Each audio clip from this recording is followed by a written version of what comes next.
Hoy abordamos una pregunta fundamental. Entre la fe católica y la fe evangélica, ¿cuál es la verdadera iglesia que fundó nuestro Señor Jesucristo? Durante 1500 años, la respuesta fue clara, pues existió una sola iglesia. Hoy, sin embargo, nuevas respuestas han creado una división que define la fe de millones. Esta no es una cuestión de opiniones, sino de ir a las fuentes, la Biblia, la historia y la tradición apostólica que hemos custodiado por 2 milenios. De un lado está la Iglesia Católica, con su primacía histórica y la sucesión apostólica ininterrumpida desde Pedro. Del otro, la fe evangélica nacida de la Reforma del siglo XVI, que propone el principio de la sola Escritura. La pregunta es la única que importa. ¿Cómo identificamos a la única iglesia que Cristo estableció hace 2000 años? ¿Qué la acredita como auténtica, más allá de toda duda? La historia, la lógica y la fe nos darán la respuesta. Desde la perspectiva católica, la respuesta es históricamente irrefutable. La Iglesia de Cristo se identifica por su continuidad histórica y su autoridad divina. Debemos recordar que Jesús no escribió un libro, sino que fundó una iglesia. En Mateo 16:18 le dice a Simón: «Tú eres Pedro, y sobre esta piedra edificaré mi iglesia». No dijo mis iglesias, sino una sola, en singular. Al entregarle a Pedro las llaves, le confirió un liderazgo visible y una autoridad real que no se extinguió con los apóstoles, sino que se ha transmitido ininterrumpidamente de obispo a obispo en lo que conocemos como sucesión apostólica. Los primeros padres de la Iglesia, como San Ireneo, usaban estas listas de sucesión para desenmascarar las herejías. Por eso la fe cristiana se sostiene sobre 3 pilares: la Sagrada Escritura, la Sagrada Tradición, que es la enseñanza oral de los apóstoles, y el magisterio, que es la autoridad de la Iglesia para interpretar fielmente ambas. De hecho, fue la Iglesia católica, en los concilios de Hipona y Cartago en el siglo IV, la que definió bajo la guía del Espíritu Santo qué libros pertenecían a la Biblia. La Biblia, por tanto, es un libro de la Iglesia y para la Iglesia. El principio de sola escritura es un error del siglo XVI, pues se apoya en un libro cuya existencia depende de la autoridad de la tradición que ahora se niega. Es una rama que corta el tronco del que procede. Nuestros hermanos evangélicos, con respeto, argumentan que la Iglesia no creó la Biblia, solo la reconoció. Pero esto ignora la pregunta crucial: ¿con qué autoridad la reconoció? Su principio de sola escritura sostiene que la Biblia es la autoridad final. Pero esto es un argumento circular. La Biblia no puede dar testimonio de sí misma. No cayó del cielo con una tabla de contenidos. Fue la Iglesia, guiada por el Espíritu Santo, la que discernió el canon. Algunos dicen que la roca de Mateo 16 no es Pedro, sino su confesión de fe. Sin embargo, esto ignora el texto. Jesús cambia el nombre de Simón a Cefas, que significa roca, y luego dice: sobre esta roca. El juego de palabras es evidente. Cristo es el fundamento invisible, pero Pedro es la roca visible, su vicario en la tierra. Decir que la Reforma fue un regreso a la palabra es un error histórico. Fue un abandono de cómo la palabra siempre fue entendida, dando paso a tradiciones de hombres, como la de sola escritura.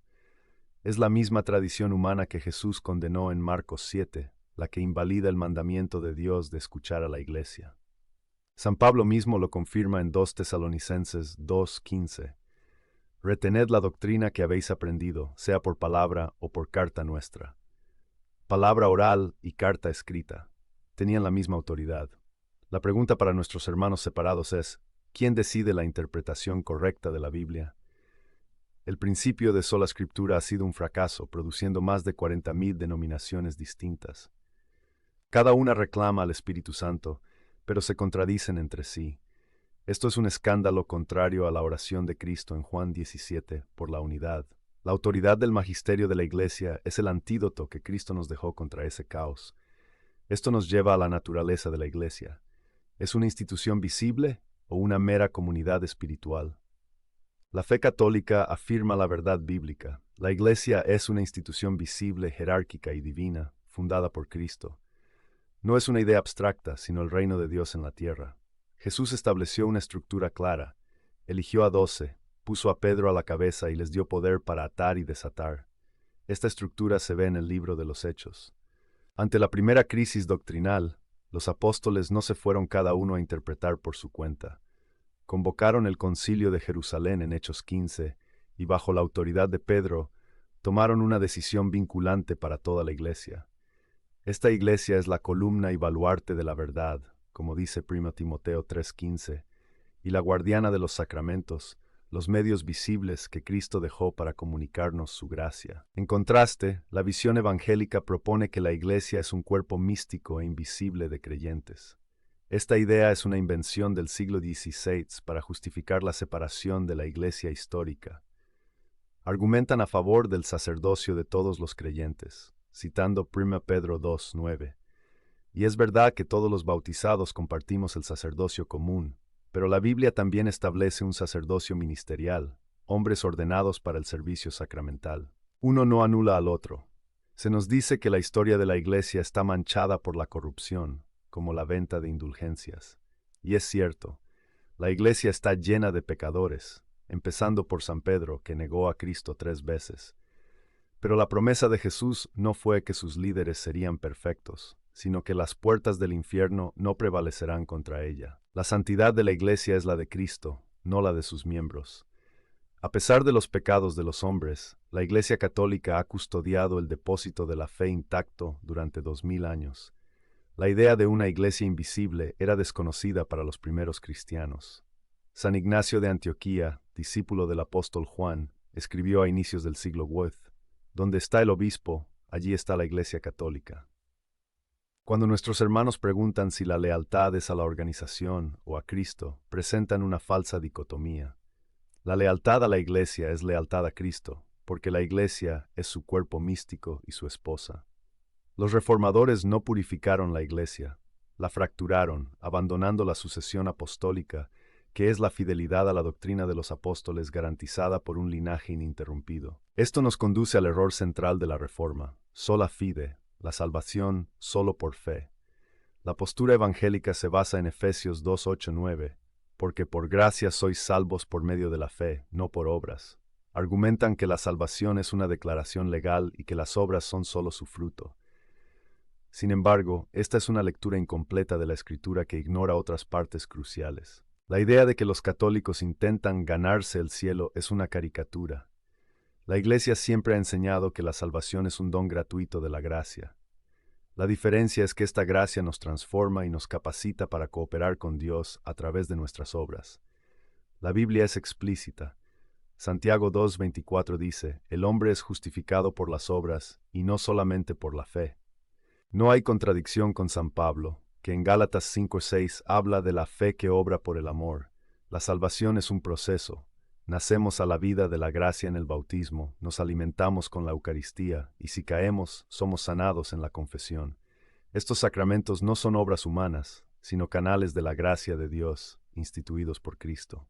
La doctrina de sola fide fue una novedad radical que contradice 1500 años de enseñanza cristiana. En el juicio final de Mateo 25, Jesús no pregunta: ¿creíste en mí?, sino que nos juzga por nuestras obras, porque tuve hambre y me disteis de comer. Argumentar que los sacramentos nos hacen depender de ritos es no entender que nos hacen depender de Cristo, que actúa a través de ellos. Lejos de robar la seguridad, nos dan la certeza de la misericordia de Dios. La idea de estar salvo como un hecho consumado puede llevar a una peligrosa presunción. San Pablo nos advierte en Filipenses 2:12 que obremos nuestra salvación con temor y temblor. La nuestra es una esperanza confiada, no una arrogancia presuntuosa. Rechazar los sacramentos es como morir de sed junto al manantial, rechazando el agua viva que Cristo mismo nos ofrece. Finalmente está el punto de la veneración de María y los santos, que muchos evangélicos, por desconocimiento, califican de idolatría. Es fundamental entender la diferencia entre adoración y veneración.